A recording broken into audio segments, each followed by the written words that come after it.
Hey guys, Eric here, and I want to talk to you real quick about thedailydownforce.com. Every day, this website covers the latest news and trends in NASCAR, from silly season right through the checkered flag in Phoenix. Need a new morning routine as soon as you wake up? Well, now you have it, dailydownforce.com. This is the website I use to keep up with the industry, the drivers, and of course, what the community is talking about. And speaking of community, dailydownforce.com is also home to some of your other favorite NASCAR content creators. Plus, they've got all sorts of information that I like to keep bookmarked, like schedules, penalties, ratings, and everything you want to know. Oh, and be sure to check out the merch shop while you're there to find some exclusive diecasts and collectibles. So check out dailydownforce.com, that's dailydownforce.com, and I'll see you in the replies.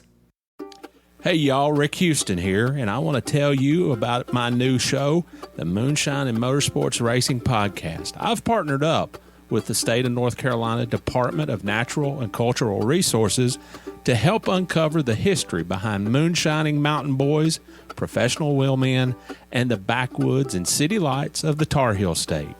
In the first episode, I sat down with Winston Kelly at the NASCAR Hall of Fame for a little behind-the-scenes gossip about Junior Johnson's engineering skills. He's got two things in his hand, pipe wrench and channel lock pliers, and they weren't new. They had been around the block a time or two.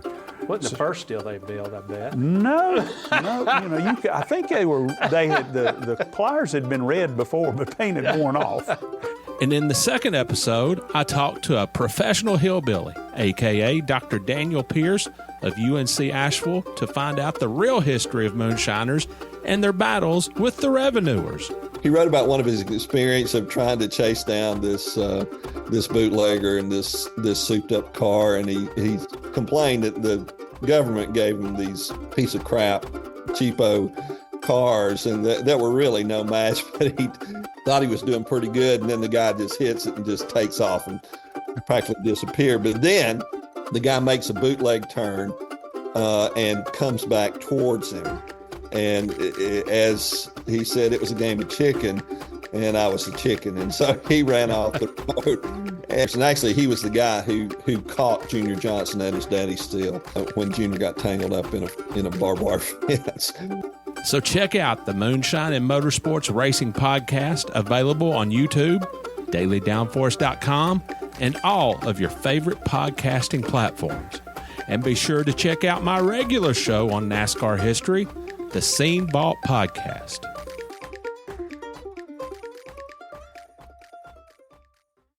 Hey there, NASCAR fans. Have you got your copy of the latest edition of NASCAR Pole Position Print Magazine? If not, there's no better time than now to subscribe at polepositionmag.com. NASCAR Pole Position is the only print magazine covering NASCAR. Officially licensed by NASCAR, NASCAR Pole Position Magazine is published throughout the NASCAR season, and each edition is an instant collector's item, packed with great feature stories and photography. The magazine is even mailed to you in a poly bag for those who love to collect NASCAR memorabilia. At polepositionmag.com, you can even find past issues available to purchase. Get your subscription to NASCAR Pole Position and get great NASCAR content delivered straight to your mailbox throughout the season. Learn more at polepositionmag.com. That's polepositionmag.com. Welcome to the Pickup Throwdown Truck Series podcast, the only NASCAR podcast that's always down to truck. And now, your host, Dale Tanhardt. Ladies and gentlemen, welcome to a brand new podcast, a podcast for the NASCAR Craftsman Truck Series. This is the Pickup Throwdown, and I'm your host, Dale Tanhardt. And what a phenomenal weekend to start this podcast, or phenomenal week, I should say. With all the chaos that we saw at Bristol Motor Speedway, you know you're going to have headlines, no matter what series races here at Bristol. And I'm joined by two guests, Connor, a.k.a. Elly Productions, pretty popular guy from what I've heard. And Connor, and another content creator, and Joshua Lipowski. Guys, how do you feel right now? Are you happy to be here? Are you excited to talk about some trucks? Just tell me how you're feeling. I am excited. Bristol's always a good time whenever we go back there. You know, when it comes to the Cup Series, they like to mess around with the package and try different things, which admittedly it was a good race there too. But whenever you bring the Xfinity cars and the Truck Series, especially down to Bristol Motor Speedway, it is always a barn burner. So excited to talk some trucks. I was about to say, you know what you're going to get with the trucks at Bristol, and that's what makes it so fun. I mean, you know every single race is going to be good. You know it's going to be fun. It's going to be awesome. And I was just telling my friend about this the other day. I mean, is there anything more American than a racing series built around racing pickup trucks? I think that there's nothing more American than that, and I think it's incredible. So excited to talk some trucks after particularly a really good weekend at Bristol that we just had. So I'm really excited. Dude, you know, it's funny. I got to mention, as I was watching the Bristol race, my roommates, it was like their first time seeing the truck series, and they were like squinting at the TV. They're like, are they racing pickup trucks? What the hell? And that was an absolute treat to introduce them to the most American thing on the planet, which is the NASCAR Craftsman Truck Series. Dude, yeah. I love what both you guys just said. It's like soberingly American. Like, it would shock a lot of people when they said, wait a second, we got like high-powered trucks here racing in America at a Bristol, Daytona. That's sick. And I've always vouched for that too. It's Truck Night in America. Makes it intoxicating, man. Yeah, exactly. Truck Night in America it honestly is its own holiday, whether it's on a Friday night or a Saturday night. We appreciate it. And we had a phenomenal Truck Night in America at Bristol on Saturday night. Guys, follow us on social media. Shout out to the Daily Downforce for making this project happen. We're really, really excited to get into everything truck related throughout the 2024 season. As I said, I'm Dale Tanhardt. Follow me on Twitter, Instagram, TikTok, and YouTube. Follow the Daily Downforce, Twitter, Instagram, TikTok, on social media platforms as well. Connor at Elly Productions 49 on YouTube, Instagram, Twitter, TikTok, and Josh at J Lipowski 18 on Twitter. We got it going on all around the world, in the digital world, when it comes to NASCAR content creation on all your favorite social media platforms. And be sure to catch this podcast on your favorite podcast app, whether it's Spotify, Apple, iHeartRadio. Do people still use that? I don't know. That's fine. I didn't even know that was still around. Same, right? This is available on all major platforms. That's the big point of all this. And be sure to bookmark thedailydownforce.com and check us out there every day. It's an excellent hub for NASCAR motorsports content creators. Guys, let's jump right into it at Bristol. Josh, I want to start with you here because you wrote an awesome race preview, very thorough, what to expect. You had picks. You had a lot on the dailydownforce.com going through what you expected to happen in the Truck Series. How did it go versus what actually happened?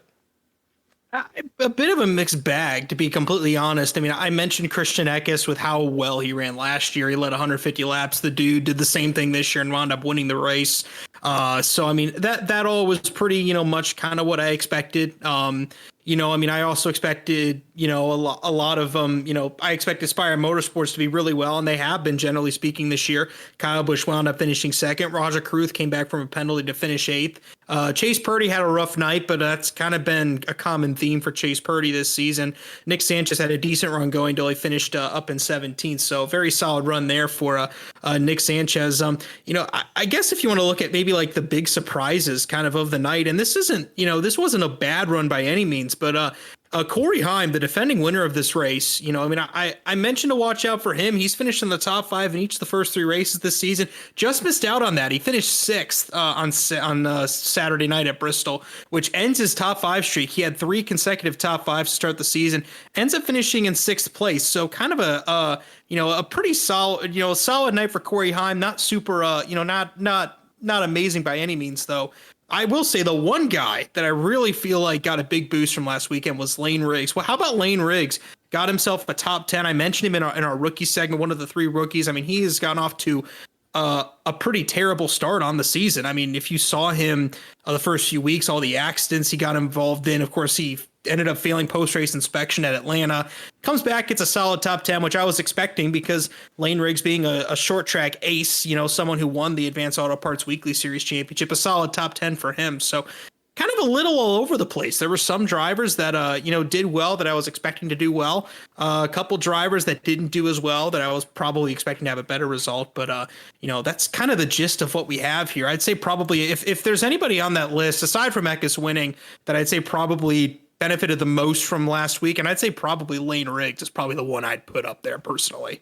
Yeah, he kind of found that second lane. I noticed he kind of hit that second lane harder than anybody, where he was doing a very dramatic diamond when most everybody else was running the bottom, and he kind of worked his way up through there. And I guess that's kind of the talent on display that we expect from Lane Riggs in the Truck Series, especially with a really good team in front row, even though they've got some hilariously faulty windshield problems that have caused them to fail inspection multiple times, whether it's been him or Zane Smith. But yeah, Lane Riggs, I thought, impressed at a track that we would probably expect him to impress at.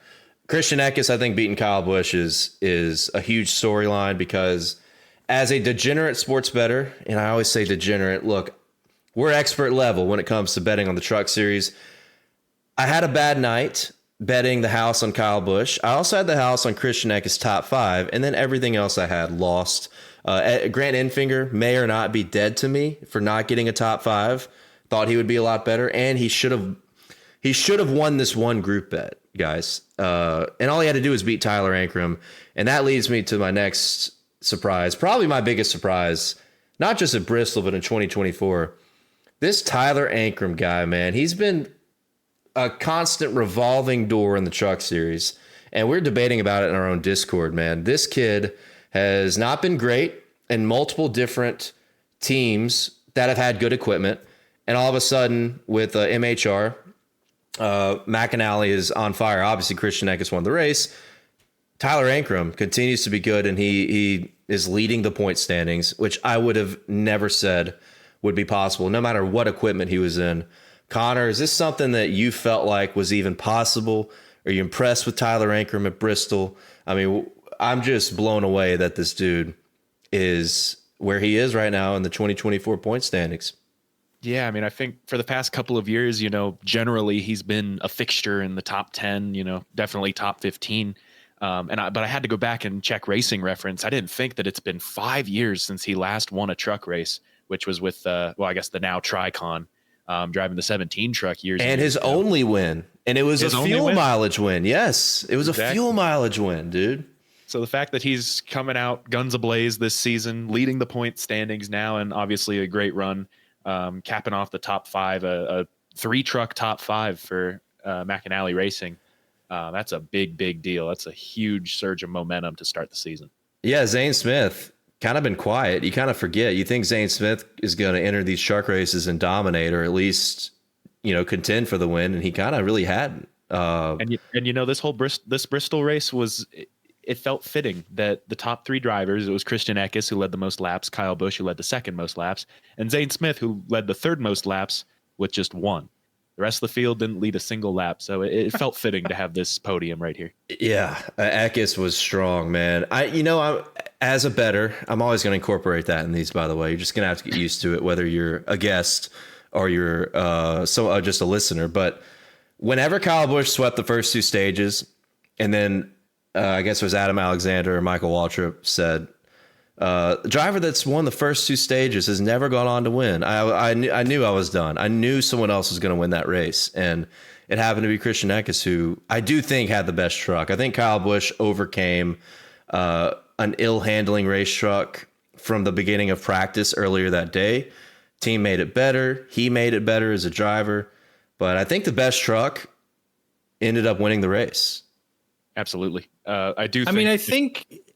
Well, go ahead. I think the best truck ended up winning the race, but I do have to say I did get really aggravated at that last caution that came out on lap 219 because here's the thing. Okay, so here's how short track racing works. Okay, when things get really good or when you hit lap traffic, like usually you'll see, and you see this all the time. I mean, go back through any NASCAR short track race throughout history, except for the Cup race last Sunday, because that was from another planet. But like normally what happens is you'll see the leader kind of pull away to like a second or 2 gap, catch lap traffic, and the second place car will kind of catch up, and they'll kind of accordion with each other as they're going through lap traffic, which is interesting.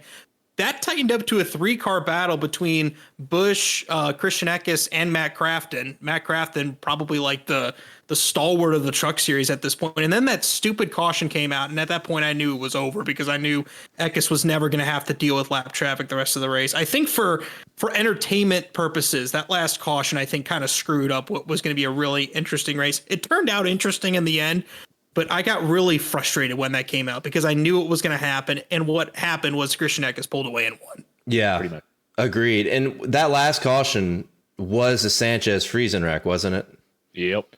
So yeah, it was. I see. I've As been you waiting said, to talk about that one. yeah, it did turn out to be entertaining. We do got to give old man Matt Crafton a shout. I think everybody over the past couple of years since his last win, which I believe was 2020 Kansas. I don't have a stat book in front of me, but I think everybody or a lot of people have kind of given up on Matt Crafton contending for a win because it's been a struggle as he's gotten older over these past couple of years. Being a staple of the Truck Series for such a long time, though, I guess you can never count him out. And I think there's a high chance he could have won that race. I mean, he reeled in two of the best trucks in the field in those waning laps. And yeah, the caution that I guess hurt the race didn't hurt the entertainment value of what we saw, which was Stewart Friesen versus Nick Sanchez. What is it about Nick Sanchez getting in a fight with these old heads, man? I don't know. But Stewart Friesen feels like he kind of cleared himself up the racetrack off of turn 4. Nick Sanchez did not lift, and they crashed. And that brought out the last caution. Eckes pulls away, as you said. And then after the race, shout out to the people that got the angles. Devin Kupka, I could be saying that last name wrong, and I am sorry.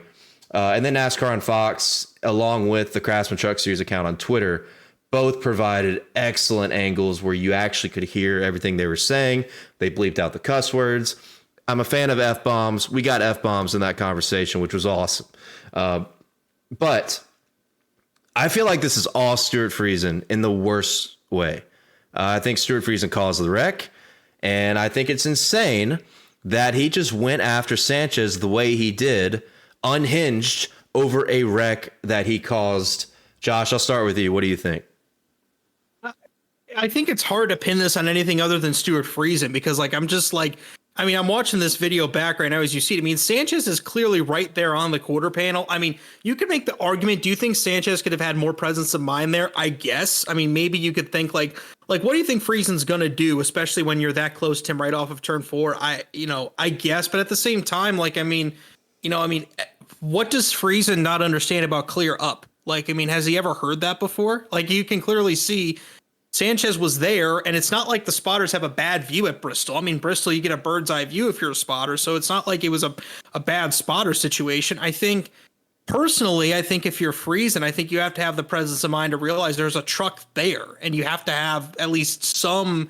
I understand it's late in the race, I get it, but I just think, at the end of the day, Sanchez was there, and Sanchez had every right to be there, so I think I'm putting that one on Stewart Friesen personally. I don't know if Elly disagrees or not, but I'm putting that on Friesen. No, I completely agree. And I was just thinking, and the first comment I saw on that post was from Skew Car that says, that's just short track racing.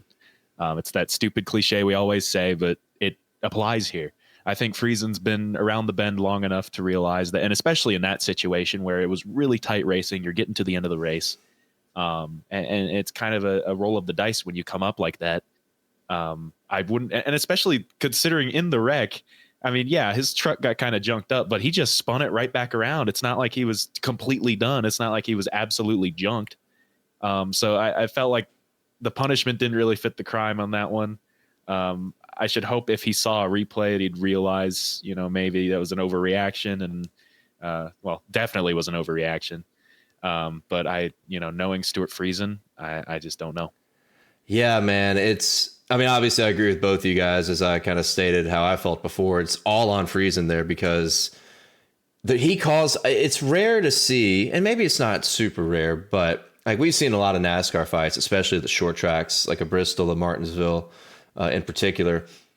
It's tough to see somebody double down on their own mistake by going up and grabbing somebody, right? He just ran straight to Sanchez and grabbed him. My initial thought when this all was happening, because Sanchez has got that smart ass mouth type of look, and he got in the fight with Matt Crafton last year, which was crazy. He had blood all over his face. We didn't see how that unfolded from the beginning with people that had cameras nearby, but you saw everything from the start here with the Twitter accounts that I stated earlier that got the great footage.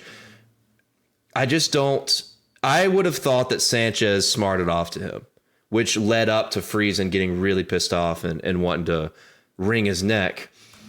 And it was not the case at all. Like, in my mind, Stewart Friesen walked over there way too heated, and he definitely said to himself, if Sanchez doesn't apologize, I'm going to wring this kid's neck. And that's exactly what he tried to do. Now, I do love the energy from Nick Sanchez. Like, he's got that psychopath type of energy to him for a young kid, skinny young kid that's a lot smaller than Stewart Friesen, with the way he's kind of just smiling at him, right? The way he's kind of smirking at him, it had to just make Friesen even more and more mad, even though I believe Nick Sanchez did not do anything unhinged to instigate that to the point where he should have been grabbed or thrown or, you know, the way Friesen handled it. And both guys tweeted, as I put in our notes here, both guys tweeted from their Twitter accounts. Honestly, Stewart Friesen's account looks like someone else tweeted for him and tweets for him all the time. Probably.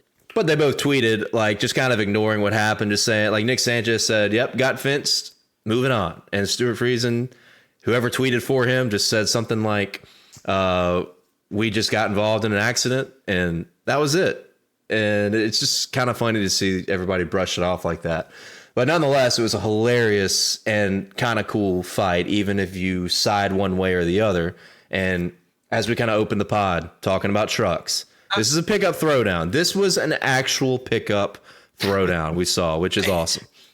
I almost wonder if Friesen was just looking for someone to be mad at. Like, I mean, because like you watch this footage back again, and it's like, I mean, I still don't understand how you can be mad at Nick Sanchez for that. I wonder if Friesen was just like, I want to be mad at somebody, so I'm just going to go be mad at Nick Sanchez over here. And like, I mean, we do know about there's this like, I mean, we've heard it talked about so many times, this tension kind of between the veterans and the young drivers that has existed in NASCAR.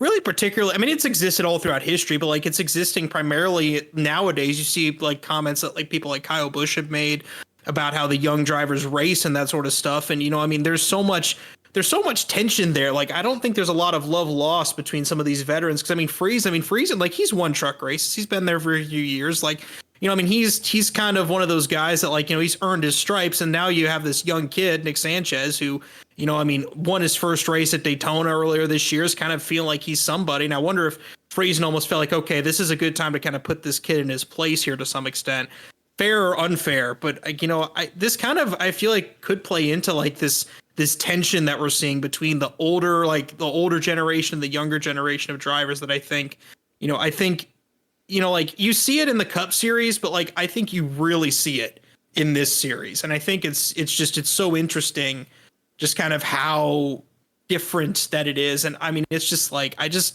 feel like Friesen needed something to be mad at. And I think he just decided Nick Sanchez was the one to be mad at the end of the day. I think we need to start instating couples therapy for these guys. I think that's the only way to fix it. Yeah. Great evaluation. We should get every veteran and every rookie in the room together and have them hash out their differences. I think we should leave it alone and just let them get into each other more and more and get more pissed off, because it just generates. You want to see the boiling point. Yeah, and while this series is, you know, it is a stepping stone. It is the beginning ultimately for these guys to work their way up the NASCAR ladder to achieve the superstardom and the pinnacle of stock car racing, which is the NASCAR Cup Series.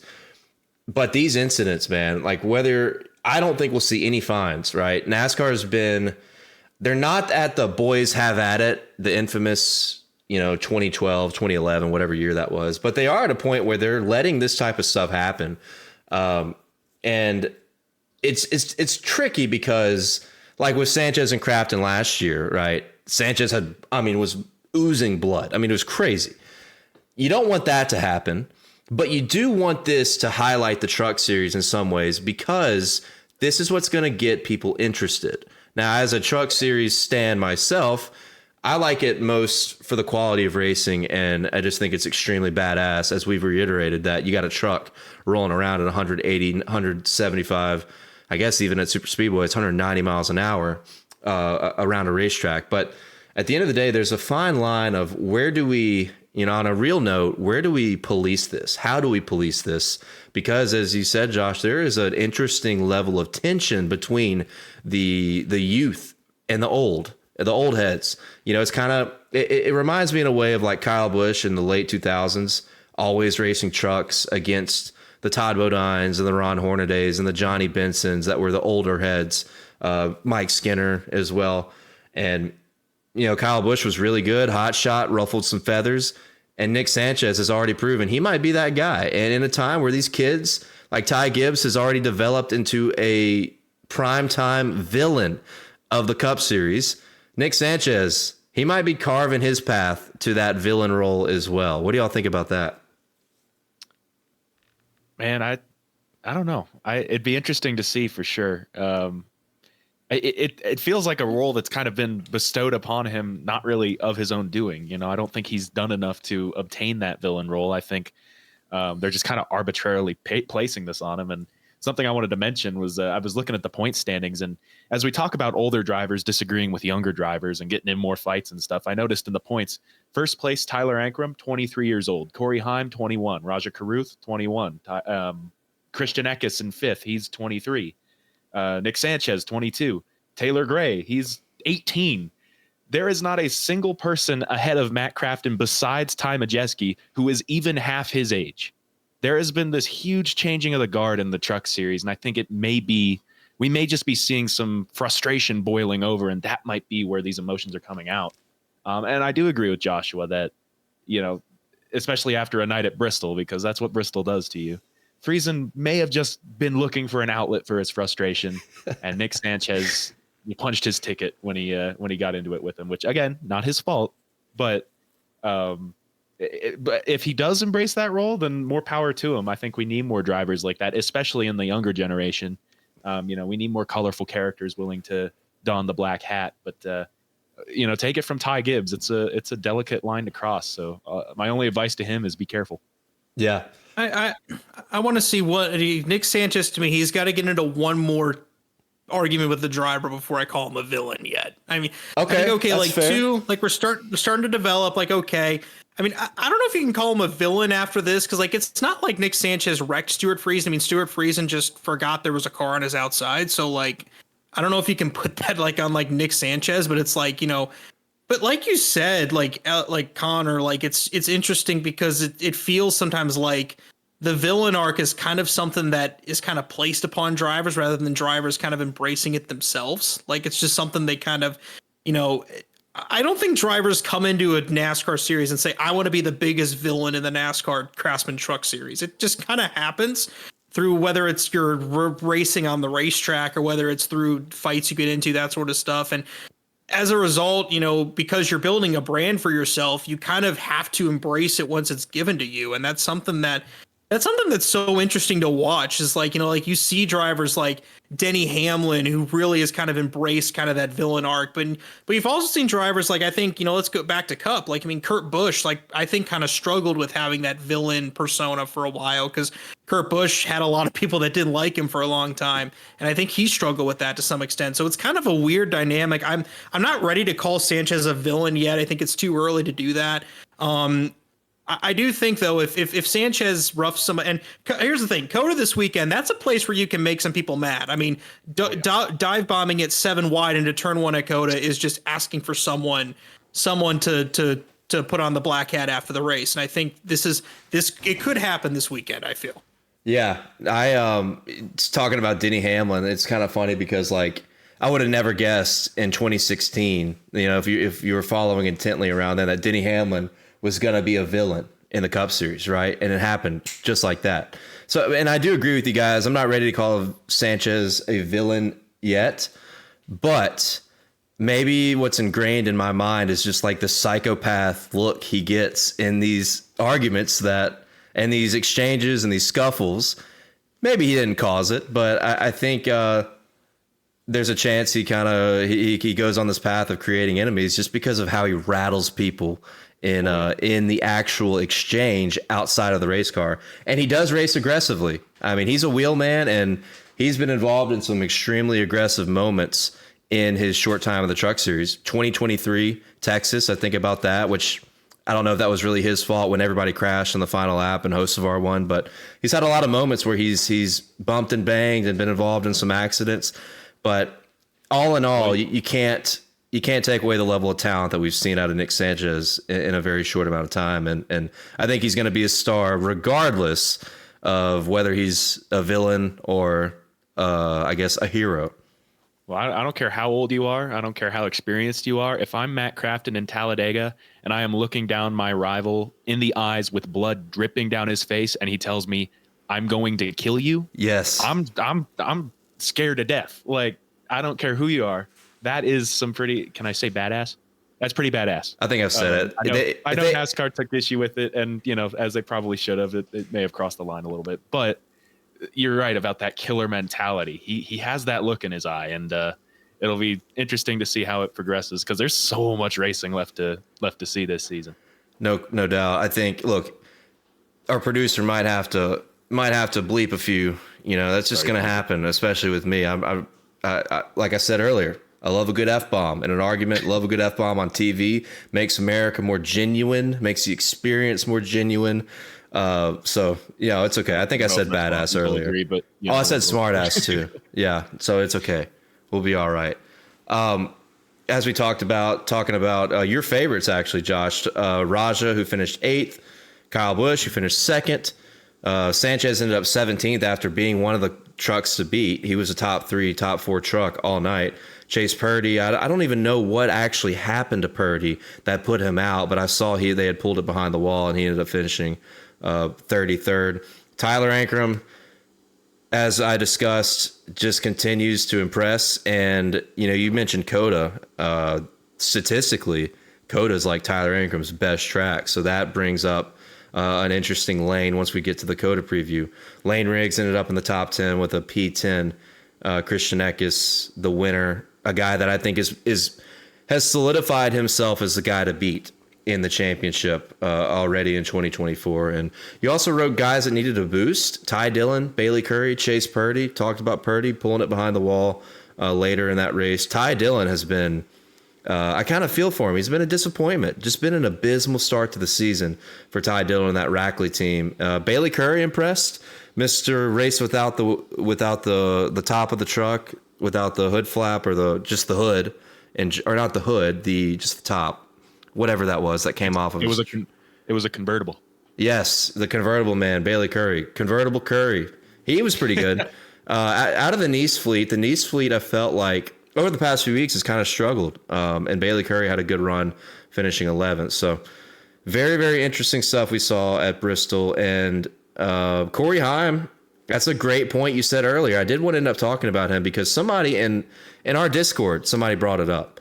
Are we getting concerned about TRICON speed relative to all these Chevy teams that, as we've had this big Pangea of landscape change with Spire gobbling up all these teams, McAnally gobbling up all these teams, and essentially the remains of GMS and KBM. They've been awesome to start the season. Do we have any concern about TRICON when we're talking about pure speed? Can I make a hot take? I think it's time for a hot take. Yes, absolutely. I want you to go for it. Corey Heim is carrying TRICON. TRICON is overrated. So you do think that they have a speed problem? I do. 100%. And here's why I say that. Let's look back through, and I have TRICON's racing reference page pulled up right here. Corey Heim was the first driver to make the playoffs for TRICON Garage. He was the first driver. The previous years before that, no TRICON driver. I think Tyler Ankrum in 2019 was the only one. I actually lied. He was the only one, but that's 1 year. But aside from that, Haley Deegan was terrible. No way around that. Tanner Gray has never made the playoffs.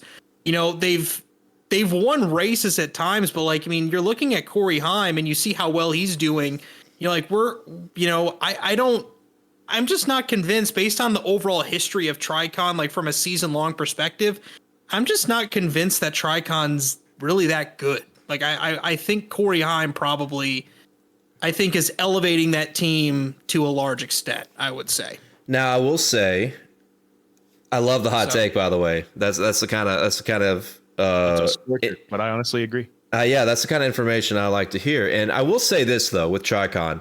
Now, yes, it was DGR, David Gilliland Racing, for a few years. And then I think you got to consider the element here that last year was kind of it wasn't their first year, but it was their first year as the flagship Toyota program. So I kind of look at before the rebranding to TRICON, which was when they expanded and you bring on Taylor Gray full time and you bring on Corey Heim.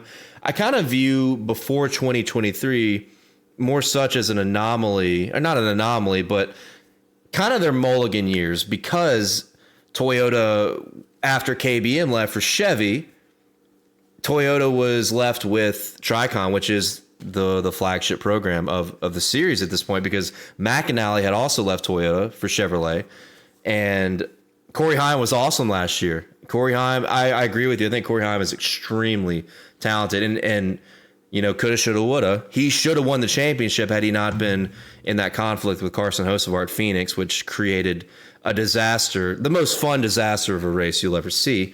But we're moved on and we're past that. And I guess my rebuttal here would be Taylor Gray's had a pretty good start to the year in his TRICON Garage number 17. Connor, what do you think about this entire debate? Yeah, I agree. I think he has gotten a good start, but you also look at him relative to his teammate, Corey Heim, and, I'm just going to look at the standings here, and I'm going to go race by race, but, still falling short. And, when you talk about, I know this is NASCAR, completely different animal, but, if we compare to open wheel racing series, your only true competition, what they say, is your teammate. And he consistently finishes behind his teammate, even when given the same equipment, same circumstances, or at least similar. And when you were talking about that, Josh, it took me back to this stat that I was like floored to hear. I had to like look at it 5 times to make sure it was right. We talk about Nice Motorsports in a bit of a rut right now. Did you know that before Carson's wins last year, Carson Hocevar won some races last year, Ross Chastain was the only driver to win races for them. They had hosted, I think, 42 different drivers, and the only one to win races for them was Ross Chastain. Obviously, it's a little bit different for TRICON Garage. They've had a few winners. They've had people come down from the Cup Series and a bunch of different drivers. A few different drivers win one-off starts. But I think for Taylor Gray and the rest of the TRICON Garage, for that matter, this is a very much a step up to the plate kind of year, because if they can get not just one, but 2 of their full-time trucks in victory lane, I think a major statement could be made. Do I think Taylor's got it right now? I do think he's been better. He's been showing promise, but he's got to get over the hump. He's got to start setting his sights on that 11 truck. Well, to your point, Elly, you made the comment about how like Nice hadn't had a driver aside from Ross Chastain win a race before Carson Hocevar did. To this point this year, and again, this stat is true, but there is a caveat to this to an extent. TRICON hasn't had a driver win a race for them that's completed the entire season yet. Like every single driver that's won for them has missed a race or 2 during the season for one reason or another. Like last year, Corey Heim won 3 races, but he did miss a race because I think he was sick or something at Gateway. I don't remember exactly what happened. Yeah. So like Jesse Lutfield hasn't. Yeah, so like we haven't seen TRICON have a driver like. I mean, again, I would still technically count Corey Heim because Corey Heim, for all intents and purposes, was a full-time driver. But like, again, like we've seen like a lot of these like prior to last year, like it was a lot of like flash in the pan type moments for drivers of TRICON Garage. Like even when Tyler Ankrum won his one race in 2019 for the team, like Dale, you mentioned it earlier, like that was a fuel mileage win, and he only had 8 top 10s throughout the season and 3 top 5s. So it's not like he was setting the world on fire by any means when he was in that ride. So. This is so interesting with TRICON Garage because it's like I feel like, I just have a hard time believing that as an organization, like I think if you take Corey Heim out of that equation, I really wonder if we could see a team like TRICON maybe take a step back at some point. I mean, Toyota's in an interesting spot because they have they have their flagship Xfinity team and Joe Gibbs Racing. So, I mean, we've seen a lot of drivers kind of make the jump up to that, and they've kind of labeled TRICON kind of as their, number 1 truck series team at this point. And I wonder, is there a driver that could come in and could take over for someone like Corey Heim? Because Corey Heim's definitely carrying the banner for that team. I think it's going to be Taylor Gray, man. And I guess my hot take to combat your hot take is I think Taylor Gray will be a multi-time winner in 2024. I think this kid's got crazy good potential. He's 18 years old and he's already better than his brother, Tanner, from what we've seen. And he's had a pretty good start to the year. I thought he would be better at Bristol. I don't know what happened with those guys. They opted to do a different strategy, and Corey Heim worked his way back through the field, but Taylor Gray really didn't when he was out up in front in the top 5, top 3 in the early portion of that Bristol race.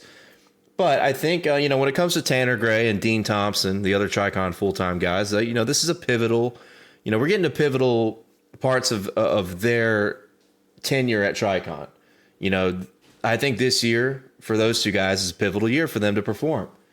And when it comes to Taylor, he's so young and he's already outperforming those two guys outside of Corey Heim, who I think, I think Corey's ready for Xfinity action already, based on how good he's been. Who was that, Connor? Who was about to say something? I want you to interrupt me. Talk. I just said for sure. Okay. I think. Well, okay. You say Heim is ready for Xfinity action. Tell me, where is he going to go? Like, and what seat is open for Corey Heim? Like, that's the problem. And like, I think the thing with Corey Heim is that we talk about how talented that a guy like Corey Heim is. I mean, we put him we at Daily Downforce, we actually, I wrote it, so I'll plug myself here. I put together my top 10 NASCAR prospects currently. I put Corey Heim at number 1, but something about Corey Heim is that, I don't know what type of funding we have from Corey Heim, because his seasons have been funded by Safe. He's been funded by Safelite to this point. He's been a sponsor, which is kind of a Toyota sponsor in a lot of sense. And so I think that's why you're seeing that's why you're seeing Corey Heim last year. Like, Corey Heim probably should have, in a lot of cases, if all was a perfect world, he probably would be in the Xfinity Series this year. He'd be in one of those JGR rides over Sheldon Creed. Maybe not Chandler Smith. Chandler Smith's really good, but maybe Sheldon Creed in particular. I just don't know. Again, it's really hard to tell exactly how funding works, but I don't know how much funding Corey Heim has behind him, and I think that could hinder him if he wants to move his way up the ladder, because the reality is, and whether you like it or not, it's a reality, but if you want to work your way up the ladder, funding matters. And I don't know if Corey Heim has that much. I don't have inside knowledge here. I'm just saying I've observed this kind of from the outside here. And I see the sponsors that are on his truck. I don't see a whole lot of Corey Heim sponsors. I see a lot of Toyota, and I see a lot of Toyota related sponsors. And I'm just does he at what point does, I think his talent will get him up there eventually, but I think he's going to have a hard time, I think. Yeah, and I'd hate to see him just, take whatever rides available in the Xfinity Series, because I feel like a problem that it's been a problem for almost a decade for JGR and Toyota's development program, is that it's always stuffed full of these talented drivers that have nowhere to go. They're literally stuck where they are because, you got your core 4 in the Cup Series, and then you got this constant revolving door of drivers moving up to the Xfinity Series.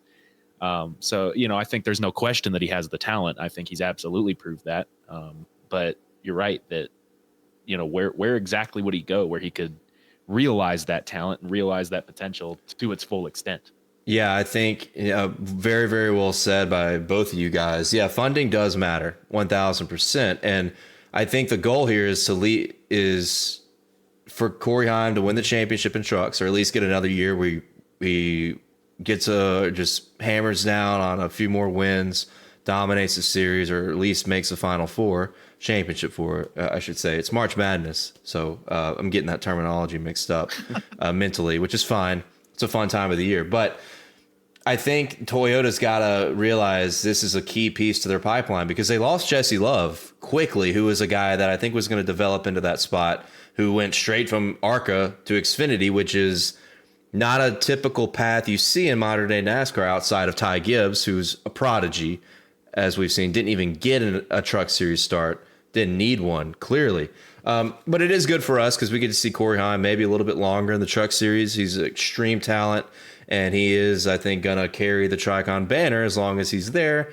and he's going to carry the banner for Toyota as long as he's there. So it's going to be interesting. The way the landscape is now, when you trucks and Xfinity, there's always rides opening up and closing. It's constant. I think Corey Heim will be able to find his way up the ladder, whether that's with Toyota or it's with Chevy or Ford. Who knows? Hell, maybe Honda comes in and swoops some guys up. Who freaking knows? I don't. We don't. But we get to see Corey Heim race and knock down some more wins in this series for at least this year, right? So, could you imagine Honda in the Truck Series? Oh, that'd be sick, man. The Honda Ridgeline in the Truck Series. Imagine that. So many. Oh my! All of like I don't drive a pickup truck, so I'm not going to claim I know more than I do. But like all the people that own pickup trucks that hate the Ridgeline, I would love to see that. That would be hilarious. Yeah, it's not the best looking truck, but who knows, man? You put it on one of those chassis, and you tune it up the engine. It might look kind of good. I think people, just to relate, people hated the new Camry in NASCAR in the Cup Series when it dropped. And I think it looks pretty awesome now that we've seen it on the track with actual paint schemes. Like, who knows, man? We're getting out there, aren't we, with this type of conversation? Imagine Honda bringing a truck to the Craftsman Truck Series. Oh, I'd be all for it. We're putting the idea in I'd be all for it. Yeah, maybe they'll listen to this and be like, yeah, that sounds like a great idea. They'll give us a cut. But back to kind of what we saw at Bristol. I don't really have a great segue for what I'm about to talk about, but interesting with the Truck Series coming back to Bristol in the fall, because he had praise with like Matt Crafton. I thought what he said was very important. And of course he's an old head, and of course he hasn't had a lot of great runs. So him having a great run maybe could have added a little bit of bias, but front stretch got a good bit of him talking about how he's basically begging NASCAR to not put any sticky substance on this Bristol track because it's one of the best Bristol races he has been a part of in a long time. Jeff Gluck, we love Jeff Gluck. He's always critical in the right ways, and he's typically critical of the Truck Series when we have bad races. And he gave some big time praise talking about how good this truck race was as well. So before we head off into COTA, I want you guys' thoughts on those opinions about the quality of the race and what we should do, what NASCAR should do to make the race better in the fall when we come back here on that Thursday night. Isn't it a Thursday night race? We come back here for the fall. Or is it Friday night? Is a Thursday night. It's a rare Saturday night Cup Series race weekend. So yes, the Truck Series is on a Thursday night. Used to be Wednesday night. Random. Used to be Wednesday night. I was gonna say, wasn't that sick? I remember those days. That was the what was the reason for that? Like, was there ever a reason given? Like, I don't know. Like, did it have something to do with like there wasn't enough hauler space or something? Could have been, but I mean, who? I just loved the unprecedentedness. That may not be a word. I just loved the rare anomaly of a Wednesday night race. Like, that was the only time growing up you ever had anything like that. So we always thought it was cool. Thursdays are cool too, though. But yeah.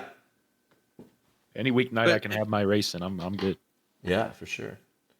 Part of why I love the Truck Series is you'll get these races on like Wednesday or Thursday night, and it's always a ton of fun. But back to your original question, like, I mean, Bristol's such a weird track because like Bristol is like been, I think it's like it's a track that always produces bangers, yet they're always trying to change it, and I don't know why. Like, it doesn't make any sense to me. Like, it's like Bristol was such a great racetrack, and then NASCAR decided to put in, or SMI decided to put in progressive banking in the late 2000s.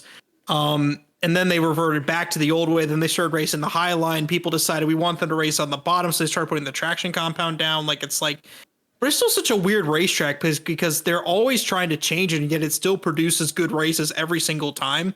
So it's such a weird, like, it's weird, but like, I mean, I don't know. I mean, after today, I mean, it's tough because like, I don't know. I mean, I don't know because like the Truck Series race that we saw, I think that Bristol, I don't know because it's like the Bristol that we saw on the Truck Series, I actually think was pretty good. I think all things considered, but like the Cup Series race when you saw the way that the tire wear factored in and all that sort of stuff. And we don't know exactly how much of a factor that resin played in. I will say, I heard this today. Alex Bowman said this post race. Apparently, there were drivers that were telling NASCAR before the Cup race to have them not reapply the resin to the bottom of the racetrack, and NASCAR did it anyway. But I don't know. It's tough because Bristol's just one of those tracks that's just like they're constantly trying to change, and I almost wonder if like we should just get to a point where it's just like just stop messing with it. Like just let Bristol be Bristol, you know? Let it be. Don't put anything on the racetrack. Just let them go at it, you know? Because like Bristol's been great in almost every configuration it's had. Yeah, I feel like experimenting with the tires. I hope that starts the end of, messing with the track and trying to change, reinvent the wheel, I guess. But I did enjoy the race overall. I think it, I agree with Crafton's point. It was an enjoyable race to watch, mainly because you could have trucks, as Kyle Busch was trying to reel in Christian Eckes, he was like trying out different lines. One lap he would kind of be like half a lane off the bottom. Then another lap he would be smack dab in the middle of the racetrack. And then there were other times where he would just wrap the top and, see how much speed he could get. I miss seeing that. And I think that style of racing, it gives you the best quality, I guess the best bang for your buck when it comes to racing quality. So I'm hoping that, as they start to shift their focus more toward the cars and the tires rather than the actual track surface, I'm hoping that that'll spell the end of this whole meddling debacle that they seem to constantly be caught up in. Yeah, and it's a universal thing that over these past few years, when we have started applying substances to the racetrack, not on a weekly basis, but on a more common basis, seems like the drivers prefer the resin over the PJ1. So regardless of what series, it seems like we have gone in the right direction on maybe the formula to, if you want to add something, maybe you add the resin and you don't go with the PJ1 route, which is a more dominant grippy substance than the resin. And I think with what we saw on Saturday night, like you said about Kyle Busch, his better line, I mean, Kyle Busch was better when he was ripping the top and getting that crazy launch off exit, right? So I think with the resin rather than PJ1, you allow that to happen in a more substantial way.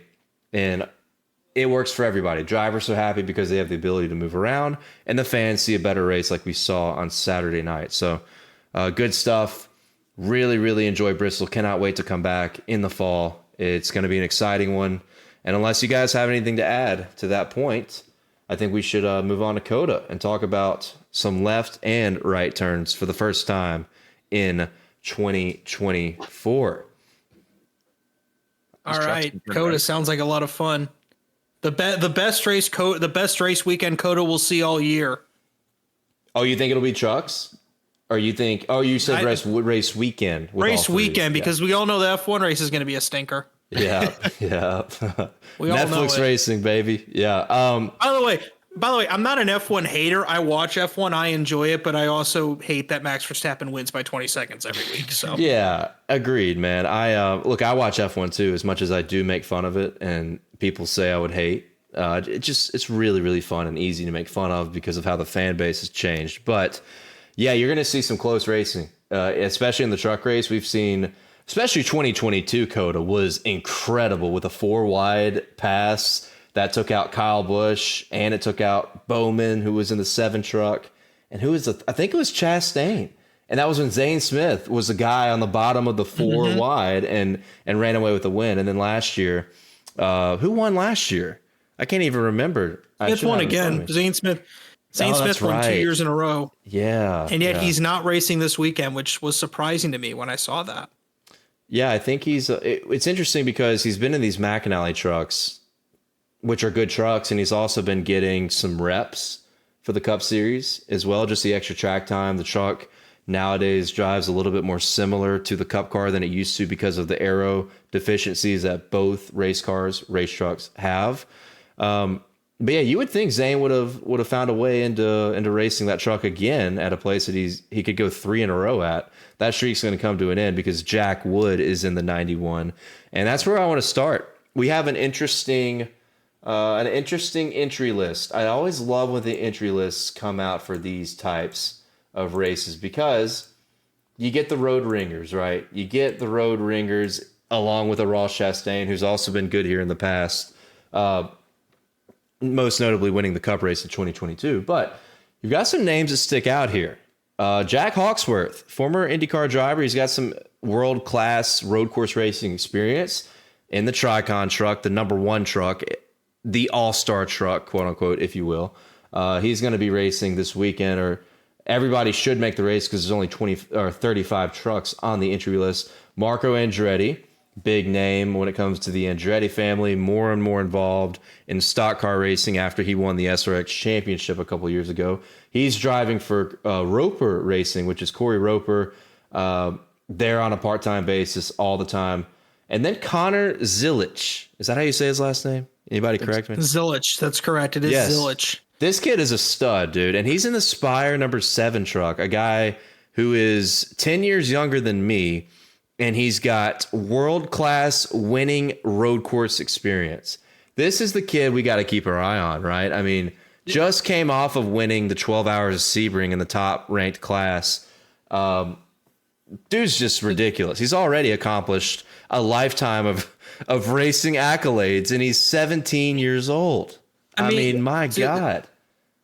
I mean, he's the person that you don't want to tell your grandmother about, because your grandmother will start comparing him to you because he's just that good. Like he's here he is. He's 17 years old. This dude's already has class wins in the Rolex 24 and the 12 Hours of Sebring, arguably the two biggest races in the endurance races in the United States. Like, I mean, this dude is stupid good. He's on a development contract with Trackhouse. I mean, he's racing here in this series. He's got some Xfinity races coming up later this year. He's going to be in the Cars Tour. Like, I mean, this dude does a little bit of everything, but his forte is road courses. And I mean, we saw, I mean, he probably should have won that ARCA race at Watkins Glen last year, if you all remember that. Remember Jesse Love beat him on the last lap. I don't know if you all remember that, right. But he probably could have, would have, should have won that race. Probably should have won that race, but that was like a 1-lap dash, wasn't it? I think I do remember that race. It was a 1-lap dash. It was a 1-lap dash to the finish, and Zilic was passed on the last lap by Jesse Love. Yeah, I may be a little biased because he's got a really awesome first name, but beyond that, he's a fantastic race car driver and just a promise incarnate, basically. I mean, he's just got his whole life is ahead of him, and he's already got, like you said, he's already got a veteran's resume of accolades. So, I mean, looking up and down this entry list, obviously there's some drivers that are full-time that I'm thinking, maybe could give him a run for his money, but all in all, I think he is the one to watch this weekend. Yeah, I totally agree. You've got some other guys. Carter Fartuk, I could be saying that wrong. He's a road course guy with some IMSA experience. Talked about Ross Chastain. He's been really good here in the past. He's in the 45 Nice truck. And then Jack Wood, who had a really good run at Daytona going before he crashed, is in the 91, as we kind of mentioned earlier. Hey, look, talk about awesome names. A guy named Dale Quarterly's racing in the number 12 truck. Isn't Dale like 50-something, 60-something years old? I mean, what a legend, this guy. Typically races in ARCA. He's going to be in the truck race this weekend. Races in the modifieds, too. I think that's where he's done most. That's where most of his career has been forged, is in the modifieds, to my knowledge.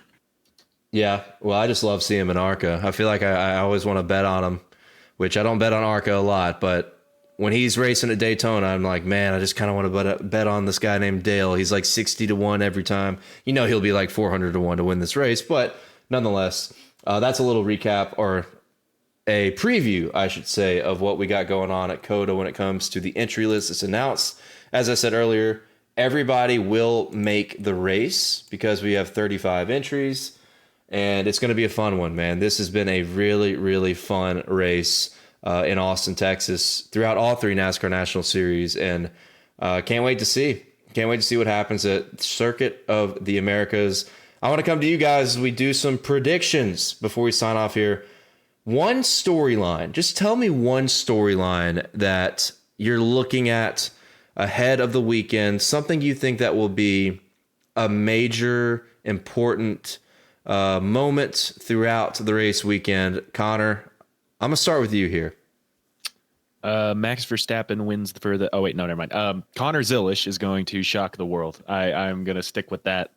I think if anybody on this list, I think Dale Quarterly pulling an old Frank Kimmel, that's pretty cool. And you got, of course, Marco Andretti and Ross Chastain coming back to try and give Nice another dub. But all in all, I just think we've seen that 7 truck, whether it's been LaJoie behind the wheel, whether it's been Kyle Busch.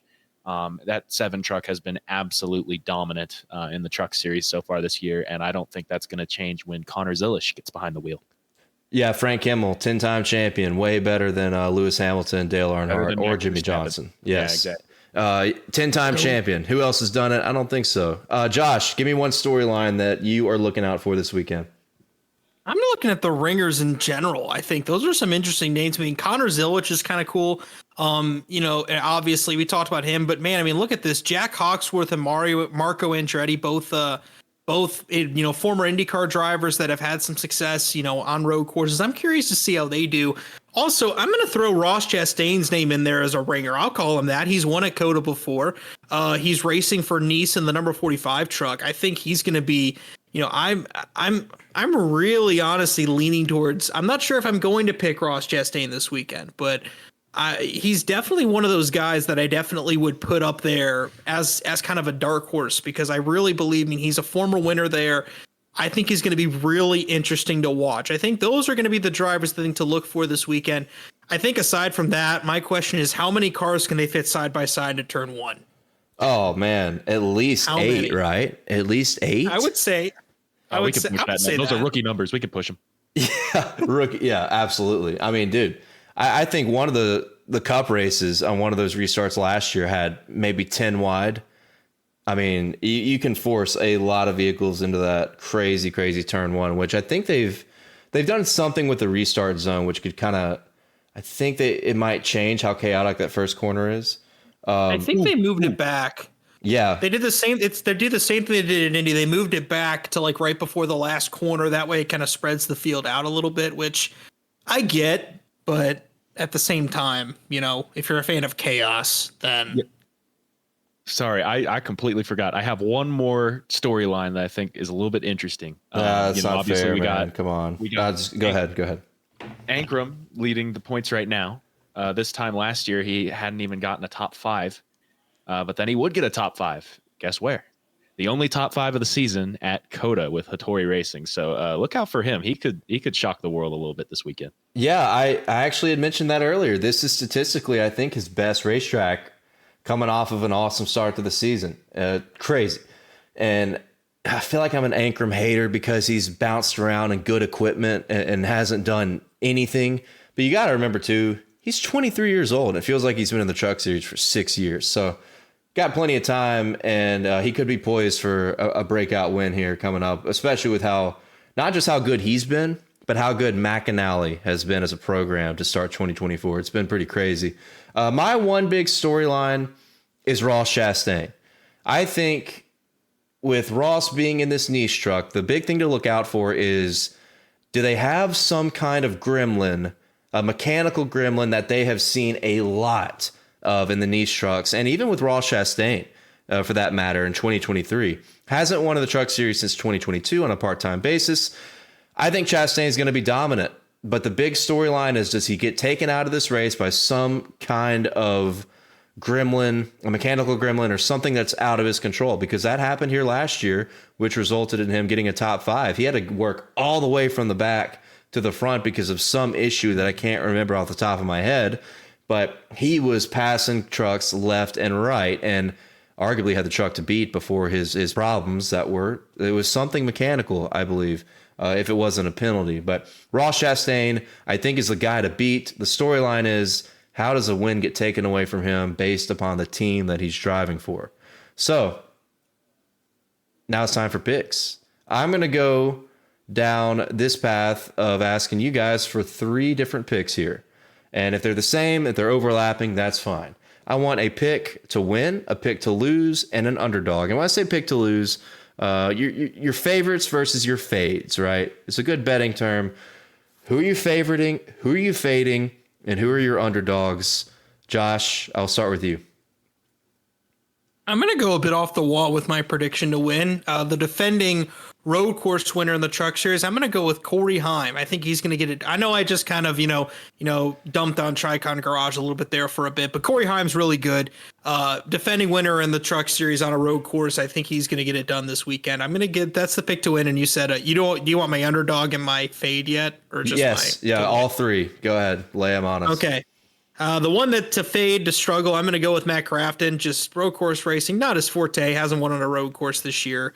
And just, in general, Matt Crafton, just not what he used to be. So I'll put Crafton in kind of that to struggle category. My underdog, I'm going to go with Connor Zilic. Personally, I really wanted to think about putting him in there to win, but it's his first Truck Series start. It's really hard to win in your first start in a series. If anyone can, it's Connor Zilic, but I'm a little bit hesitant to put him there. Kind of an outside pick I'll put in there as well. That's not quite an underdog, but not quite my favorite is Ross Chastain. I think he's one to watch out for this weekend, but my official ones, I'll lock it in here. Corey Heim's my winner. Matt Crafton's my driver to struggle, and my underdog is Connor Zilic. All right, Connor, what you got? Well, I think pick to win. I've kind of made my bed here. I think, for pick to win, I'm going Tyler Ankrum. I think things have looked good for him so far this year, and I think it's all going to crescendo into a win this weekend, his return to victory lane. Pick to lose, I think, he had a good run at Bristol, and I think it's going to be one of those slow burns where he's going to have to ease into it. But I believe this is going to be Lane Riggs' first road course race in the trucks, if I'm not mistaken. So I think it's going to be a eye opener for him. I don't know if he's going to have a whole lot of luck this weekend. And underdog pick, I got to go with just kidding. Connor Zilic. I'm going with Connor Zilic in the 7 Spire truck. I think he's going to have a hell of a weekend. Okay. All right. Yeah. I like the, man, I just feel bad for Ty, man. I hope they pick it up. I hope they pick the I performance picked him first week. I had faith. You did. Yeah. He let me down, man. He let me down. Me and Connor had done like a little a test recording to kind of get acclimated. And you did say Ty Dillon. Yeah. It did not work out. Good thing that one didn't air, right? I'm going to say for my number one pick, my favorite, I'm going to go with Ross Chastain. I think this is the time where he gets over the hump here, which is only his second start at Austin in the Truck Series. It's crazy to think about. This is such a staple in NASCAR now. We've only been here 3 years. This is year number 4. And the trucks, Ross Chastain was really good here last year, led a lot of the early portion of the race until he had a problem, which I want to look up what that problem was, but he had the speed. And I think that's going to be the case again. I think Chastain's going to qualify up front, and I think he's going to run up front, and I think he's going to win this race. It's tough to know if I'm going to actually bet on him. We don't have betting odds yet, but Ross Chastain as a ringer in this series, I think he's going to be a heavy favorite, so it might be tough to get a good line when it comes to NASCAR betting in the Truck Series this weekend. A guy to fade, I am going to take Tyler Ankrum, and this is just, this could bite me so bad. And look, he might be a guy to bet on, but I think, streaks come to an end, and he has had an unprecedentedly awesome start to the season. I think this is the case where everybody's like, ooh, now the microscope is on Tyler Ankrum. He's really good at COTA. I think as the people are picking up the steam on wanting to label him as a favorite, this is going to be the place where he lets everybody down. Also, McAnally had a suspension failure with Christian Eckes in this race last year. They've also had some gremlins mechanically over the past couple of years, whether it's been Eckes or with Kraus. And Eckes had a top 5 truck here before he fell out of the race with a mechanical issue. So watch out for that as well, being the new team with Tyler Ankrum. So I'm going to fade Ankrum as I have all year long, and I'm sure it will bite me. Week 1, and we're already betting against each other, man. Oh, yeah. Well, that's what we need to do. We got to make it interesting. But this was not planned, by the way. I don't even know what you guys were going to say until we got here to this point right now. So it's kind of cool that we actually are fading each other naturally. And for an underdog play, I'm going with Connor Zilic.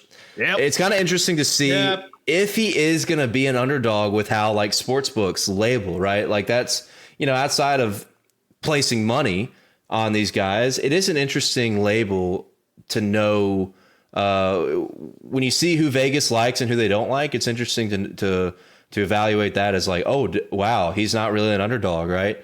But I think with the youth and being his first start, he's got a bright future ahead. Yeah, there's a chance he comes out here and wrecks, spins out and struggles and gets a pit road penalty. But he's in a really, really good truck that has run up front here at COTA before and in the Craftsman Truck Series in general. And I just think the talent is so strong that I could see a top 5 run in his debut for Connor Zilich. And that's what I got. What do you guys think? Connor's in arms, man. Did we all pick Connor? Stand behind fellow Connor. Did we all pick Connor as an underdog, by the way? I know I did. He's the underdog this weekend. Wait, did you pick? I can't remember. Ellie, did you pick him as an underdog too? Oh yeah. So I wow. was so okay, tempted we're all to aligned. pick him to win, but I just couldn't make that jump. I think as much as as great of a racing pedigree as he has, he is an underdog. He has to be. This is his first truck start, right? Yes. Yeah. He's automatically an underdog. Yeah. It'll be interesting to see how the betting odds reflect that. This has been the Pickup Throwdown podcast, guys. Thank you for listening. Be sure to follow us on social media for Connor, aka Elly Productions, Instagram, TikTok, Twitter, YouTube. Josh at J Lipowski on Twitter, or J Lipowski. What was it? 71. J Lipowski. No, 18. Is you 18? Is that your favorite number? Are you like a former Kyle Busch, 18, Bobby Labonte? Yeah, that was it. I actually played when I was in high school. I played soccer, and that was my number, and that's when I created my Twitter account. So works. Yeah. J Lipowski 18 on Twitter, and then of course the Daily Downforce, dailydownforce.com, Daily Downforce on social media, whether it's Twitter, Instagram, TikTok, YouTube. We got you covered everywhere, and I am Dale Tanhardt. This has been the Pickup Throwdown podcast. Everybody enjoy the race weekend at COTA and enjoy the Craftsman Truck Series race that we will be back to recap next week. Be sure to subscribe to the podcast on your favorite audio platform, whether it's Spotify, Apple, iHeartRadio, which we may not have known still existed. Regardless, we're here everywhere for you to find us, and I hope you enjoyed this first edition of the Pickup Throwdown. Thanks again, and we'll see you next week.